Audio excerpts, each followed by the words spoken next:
It's almost there.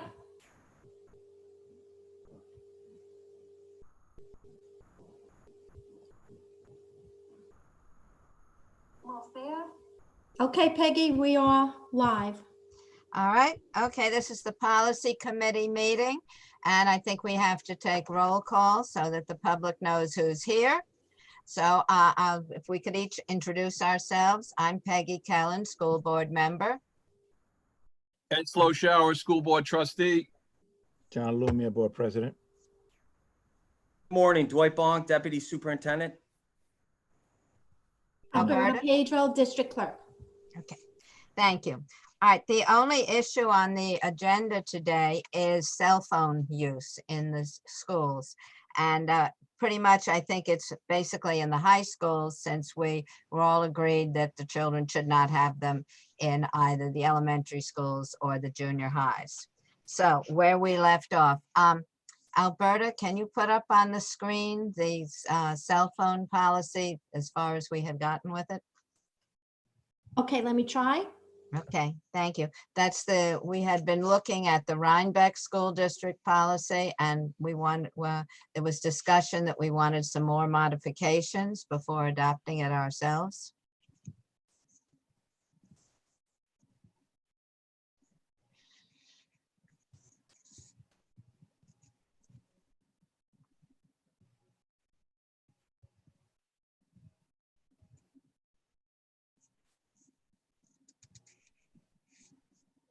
All right. All right, as I recall, the discussion was that we were very concerned about the students using the cell phones in the cafeterias, bathrooms, and locker rooms, recording other students or faculty or staff without their permission.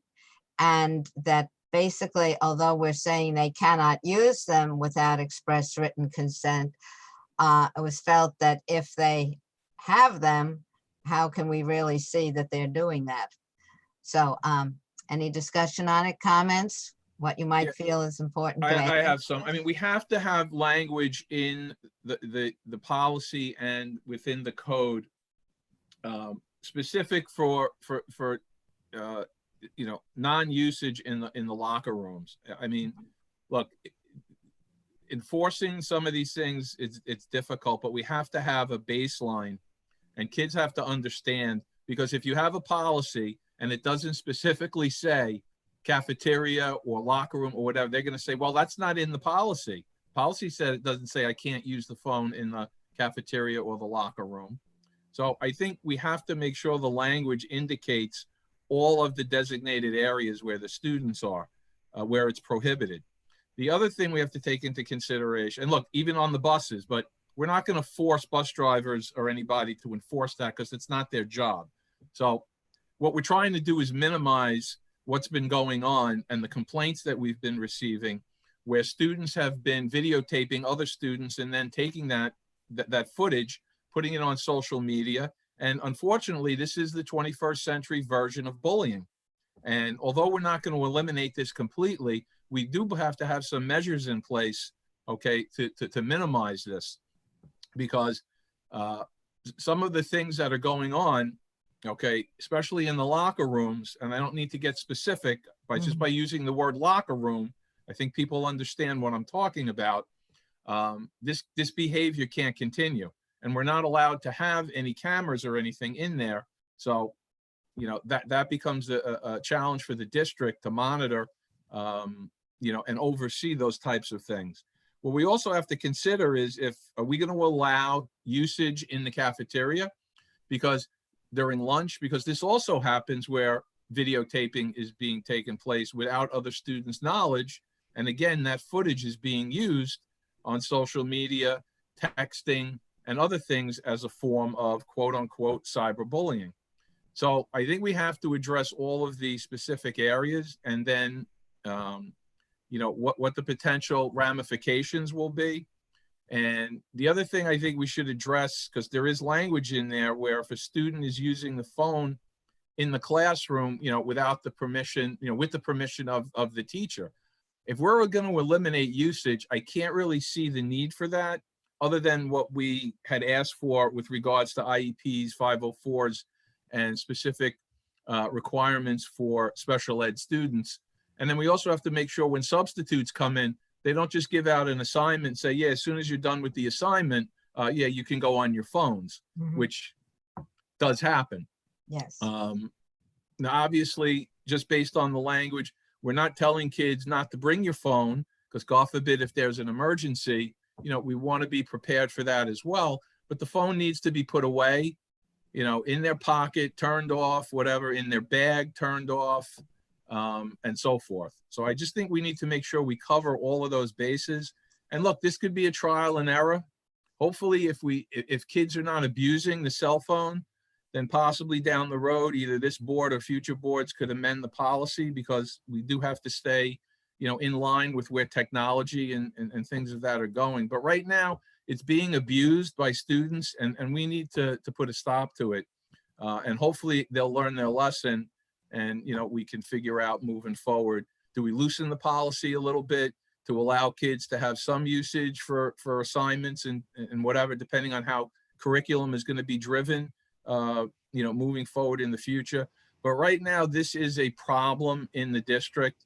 And before it gets worse, I think we really need to put a stop to it as best as possible, and focus more on the kids interacting with each other.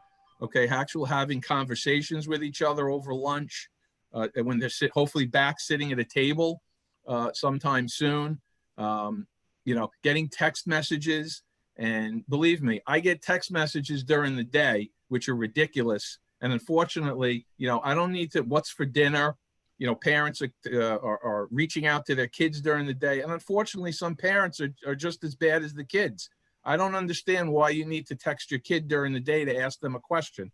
And if, God forbid, it's a real emergency, in the old days, you called the building's main office, the main office called down to the classroom. And if there was an emergency, you then went to the main office and called home. So again, I'm not saying kids should not have their phones, you know, for emergency purposes, but there's no reason for them to be on the phone while they're in class during instruction. I know I was Yes. long-winded, but if I missed Yeah. anything, obviously somebody else chime in, and, you know, whatever your anybody else's thoughts are on this. I thought that was well stated, Mr. Sloshower. Mr. Lumia, would you like to add? Yeah, I have to concur with him in every issue. I think the kids should not be using cell phones in the cafeteria. They should not be using in the bathrooms. They should not be using in the locker rooms. They shouldn't. It seems to me that that cell phone is a nuisance. In a classroom, the only way that I would accept classroom usage is if and only if the teacher wants to use that cell phone for some other reason. Other than that, it has to be specifically the day before. The teacher will have to say, okay, tomorrow we're going to use a cell phone for this particular purpose, to get on Google, whatever. But other than that, they should not be used at all. We've had this discussion many, many times, and the board has never come up with a good solution. I think the solution that Mr. Sloshower just stated, to me, I totally support. Okay, Dr. Bonk? I agree with everything that has been stated. I think I've made my opinion very well known in regards to this topic, and I agree with Trustee Sloshower and President Lumia with everything that they stated. I'm in full agreement.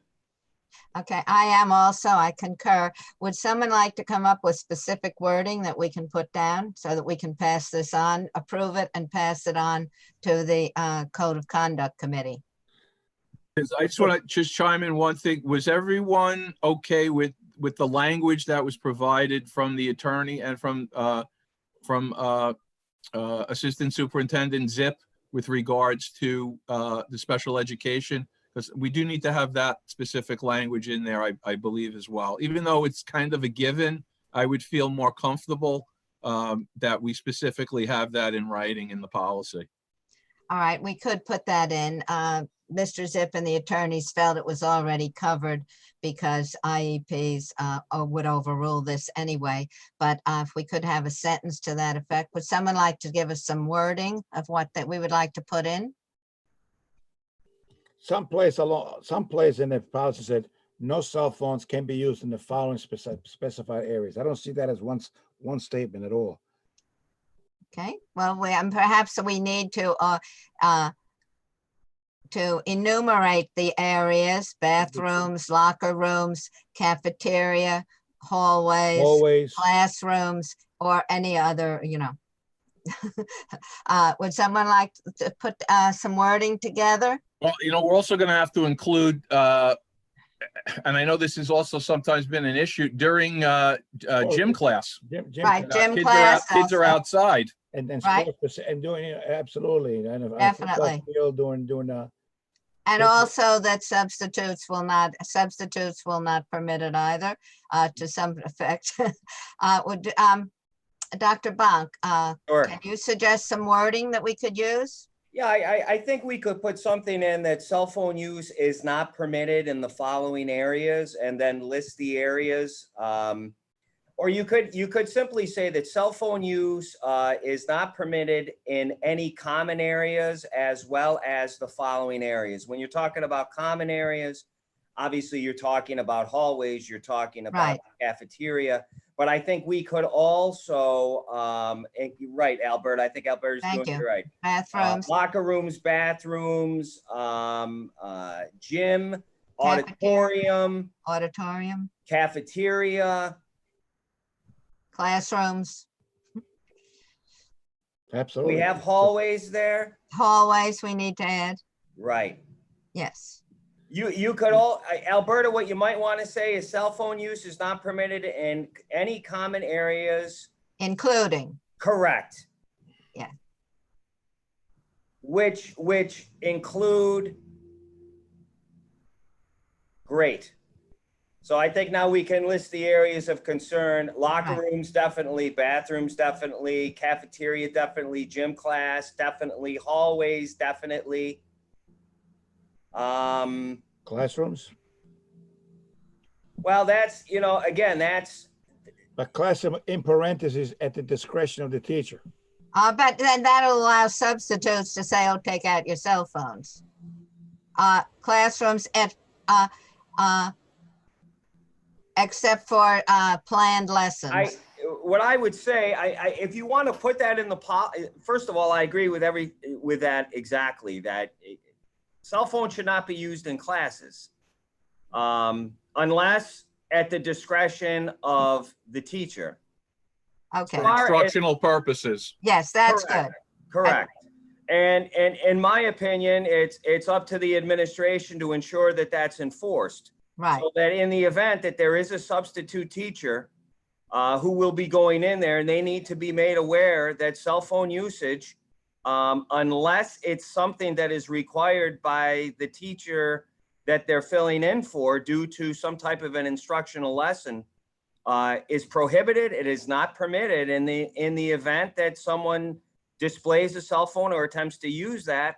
They should contact administration so that administration's able to follow up with it. I don't think substitute teachers should be given Excellent. permission. I don't think the substitute teacher should be given permission to use cell phones. no, unless it was in the lesson plan they were given. Right, by that's the teacher. right. That I think is the difference. If a substitute teacher is called in, let's say at 7 o'clock in the morning because the regular teacher is ill, and the lesson that is there for them involves the uses of phones for whatever they deem to be necessary to complete the lesson, I think you have to allow them to do that. In the event that you don't do that, then they don't have a lesson to teach. Right. I'm gonna disagree with that, and I'm gonna tell you why. As soon as a student sees a substitute, the mindset is free for all. So they're gonna get an assignment online. Substitute teacher's gonna say, okay, here's the assignment, and go online. I don't know if I agree. They're gonna go on to their social media stuff and do what they do. I don't know if I agree with that. I think I've worked in schools for a number of years, and I've seen how substitute teachers conduct themselves for the most part, and the respect that is provided by the students. Maybe you have different experiences, but if it's the will of this committee to say that in the event that there's a lesson left that requires the use of a cell phone, that the substitute teacher will have to find an alternative lesson.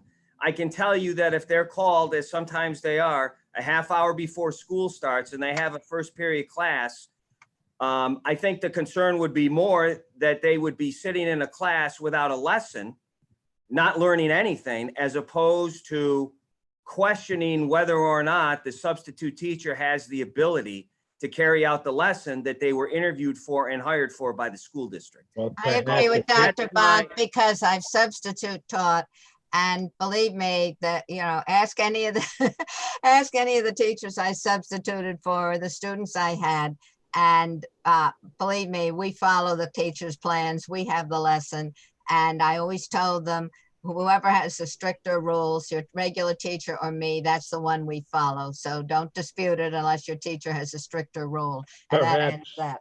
Perhaps teachers should be told that if you're going to be out, lessons should not be on the computer, on the cell phone.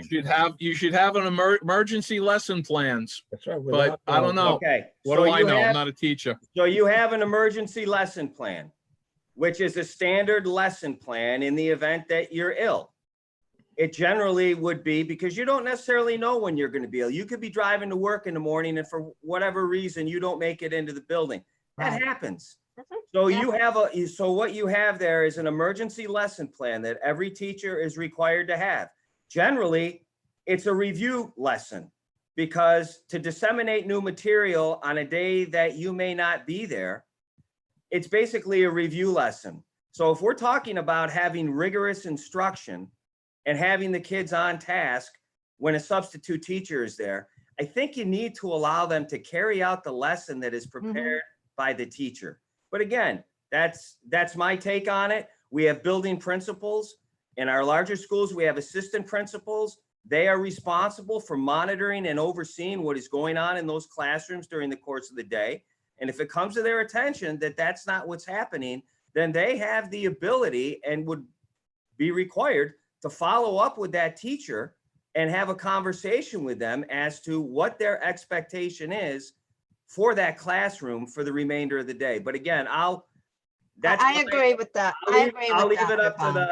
I'll leave it up to the board committee to decide as to how. I don't feel that this is something that needs to be put in a policy. This is a procedure. This is a practice. If the board wants to require that, Well, I agree. I'm not saying put in, if there's a substitute, you can't go online. I agree with you to the point where, yeah, it should be up to how the building is being run and what's going on. So I just think we have to make sure that if the policy is no cell phone without, teacher permission for the assignment, that if in fact the teacher leaves an assignment for the substitute, whether it's called in or it's part of their emergency plan book, that they understand, it's for the assignment only and that's it. What unfortunately happens is once the assignment is done, the substitute teacher, well, okay, if you're done with the assignment, you can go on your phones. And I'll tell Well, you, I know that. No, So the that's building, not the allowed. building principal is going to need I to think it's pretty- instruct the substitute that, it's strictly for the assignment only. And if they finish early, they're not to stay on their phones and that comes along all. with the guidelines that is presented to a Right. substitute teacher by the administration. Mhm. okay, that's all. That's fine. Okay. I don't know that, I don't know that it's required in policy, but again, that's my take. No, I'm not saying we should put that in the policy. I'm agreeing with you where that should come from the building. Mhm. That's all. Very simple, instructional purpose only at Yes. the discretion of the teacher, only. Right, That right. takes care of that question when the substitute says, no, it's over, baloney. It's not, Yes. so you can't use it. So add the word only Right. after instructional purposes. Good. That's a Okay. good idea. Also, since we already forbid them to have the phone at all in grades pre-K through 8, here it should be students in grades 9 through 12, not through K through 12. Hello? Okay. Is everybody happy with that? Yes, Yep. Okay. Good. And for special ed, I was just thinking for the use of personal cell phones or devices for instructional purposes as per individual education plans, IEPs, is either appropriate or permissible, if that language is okay with everybody, or we That's could fine. tweak it a little. Fine. Sure. The If it's lawyer required in and an the clerk IEP, agreed, I agree certainly. with it. Please use repeat it of- slowly for me, Sure, Eddie. the use of personal cell phones or devices, because some devices are provided by the district. So use of personal cell phones or devices for instructional purposes as per an IEP, individual education plan, is appropriate, or we could say is permissible. It's permissible, Is yes. permissible. Good. Okay, That's it. very good. Are there any other concerns anyone has? Not really. All And right, obviously the code, and then, you know, from the penalty standpoint, I guess that would be up to the code of conduct committee to, you know, mesh it in. However, this, I don't have it in front of me, so I don't know where this specific policy, if it's not followed by a student, where it then conforms with the penalties of what's listed in code of conduct. So I guess they'll have to match that up somehow. yes. Okay, well, that looks very good. Is everybody happy with it? Yes. Yes. I think we covered all the areas. Yes, I'd like to I- make one addition. yes, sure. Miss Pedro. I'd like to add in, from the code of conduct as it stands right now, I do have that policy with me. So the section that says misuse of any of these electronic devices will result in disciplinary action as outlined in section 6 of the code of conduct. And Very if I good. add that into the bottom, we could tie it back to the code. Well, that Great. answered my question. Yes. Thank you, Ms. Pedro. Very You're good, welcome. Alberta, Thank you. as usual. Yes. I also just hope for those, you know, parents and families, you know, when they see this, they understand what we're trying to do, but at the same time, we're not saying your child can't have the phone on their possession, you know, if God forbid there really is, you know, an emergency. Right. Good. All And right, if there is a serious emergency, I mean, the student can go to the teacher or administrator and say, look, I really need to get in touch with someone at home. I have to use my phone, you know, and they can have that discussion amongst themselves. yes. Okay, guys, is that it? Okay, thank you. All right. Okay, so we're all set for code of conduct and first reading, Alberta? You muted, Albert. Yeah. Actually, it doesn't go first reading. This is going right to Darren today. Okay, So that it can be a recommendation from the committee. okay, And then I think he plans to share it with his code of conduct committee to get input, and he'll report it to the board before it goes for approval in the code. thank you. And the board will have the ultimate say, the full board. Right. Yes, very good. Thank you. All right, is there any other Are business? we, just for clarity, Ms. Pedro, if we're creating this as a policy, How can hell it go? How can Darren have anything to do with it? it has nothing to do with it. This is a policy we're submitting to the board for them to either approve or not approve. If it's approved, then the code of conduct committee has to incorporate it in with the code of conduct. I agree. That's true. We can go that route. I thought as a courtesy that it should be shared, but this committee could make a recommendation to the full board. Well, I'm saying, but also the code of conduct, when we have this for board discussion, I mean, we could share it with them. Yep, we've done that in the past. And Which we've is, done a I separate believe, motion which is just fine, on this piece. right? If they have a concern, then that can be presented during the discussion portion Yes. of the agenda item, and then the We've done board that can in the past. decide, right, do we tweak it a little bit more? The full Right. board makes the decision, tweak it a little bit more, or leave it as this committee is submitting it. I think it should be submitted as first reading, share with Darren and go from there. But it should be as a first reading, as Peggy Callan has stated. Right, I because agree. first reading, we're not discussing it, and we're gonna ask for the full board to make comments, and at that point, we could ask the code of conduct for a committee for, you know, their input But And then I when it think comes you're to second saying- reading during I think you're- discussion, We don't do first reading and second reading on any portion of the code of conduct, because the whole thing is that we pulled every section that was in the policy manual that's out. right, because this is And the code of being conduct is voted now on, 5,300. It's a policy. right? And this is being voted on, right? The first meeting in August, right? Is Darren putting up the code of conduct for board Correct. approval, correct? Yes. All right, so when, we don't have the time, okay. Well, I mean, it should go up for first reading, share it with them. I mean, if we have to meet again, I mean, we could always meet again via Zoom for 15 minutes, so, right, Ms. Cullen? Right, definitely. Okay, First Okay. reading next coming Monday, case closed. Okay, okay. very good. All right, All right. anything else? Okay, I'm still confused about this first reading business. Berta, it's the board's responsibility to set up policy, correct or not? Yes, Independent of the code of conduct, yes or no? the code of conduct is policy. I know, but it is policy, but the code of conduct, we set policy. This is the policy the board wants. And so it seems to me that the committee on the code of conduct committee should incorporate what we just stated into their code of conduct.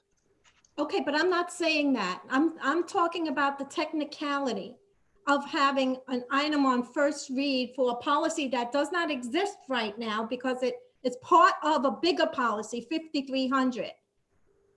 So I'm just talking about the agenda item issue.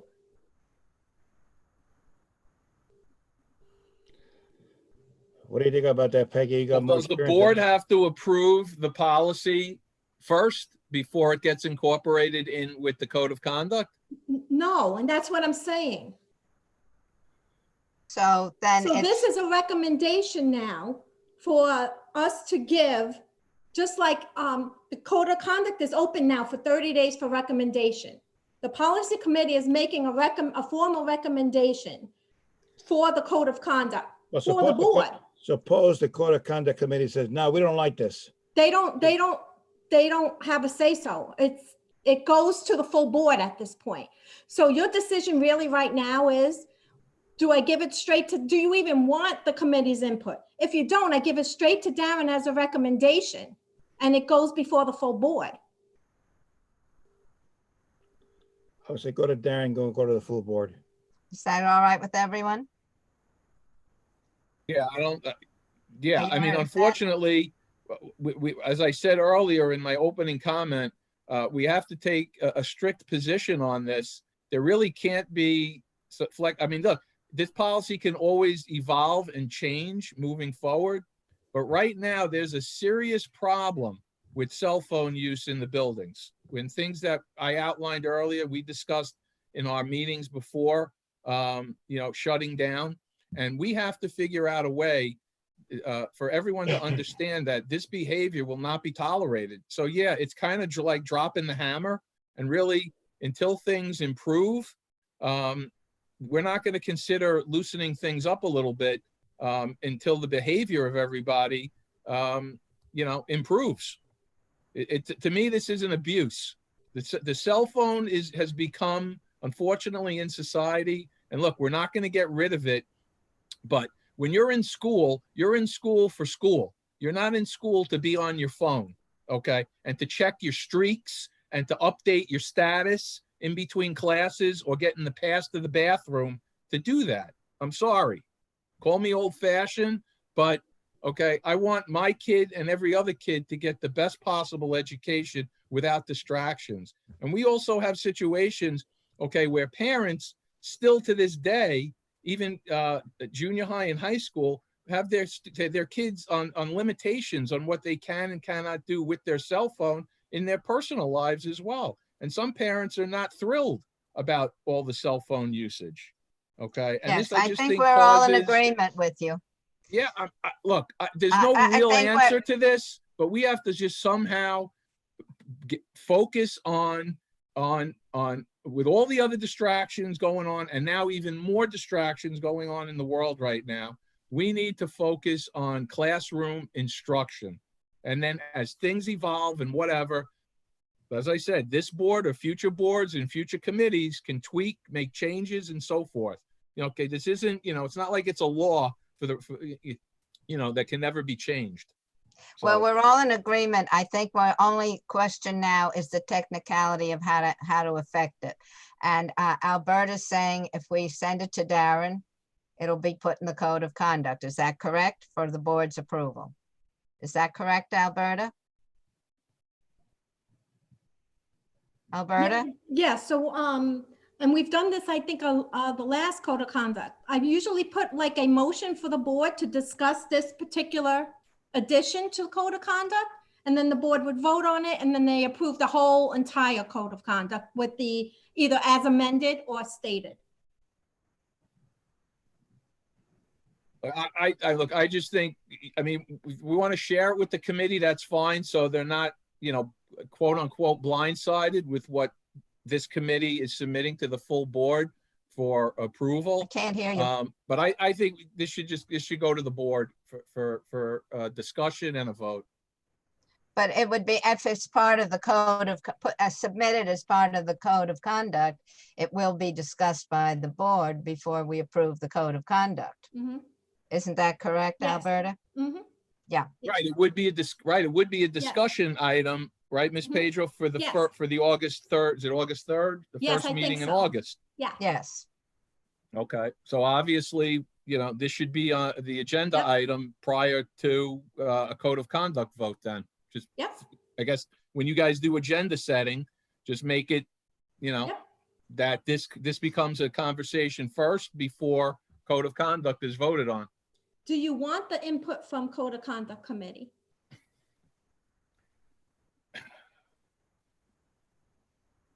How do you feel about that, Mr. Lumia?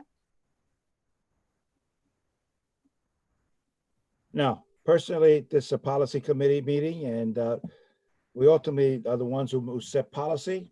I don't think we have to get their permission or their No, input. So as I'm concerned, she could be the other way around. We're giving that to them, incorporate it into your code of conduct. So I Okay. think this Monday, it should be a discussion, Well, first read.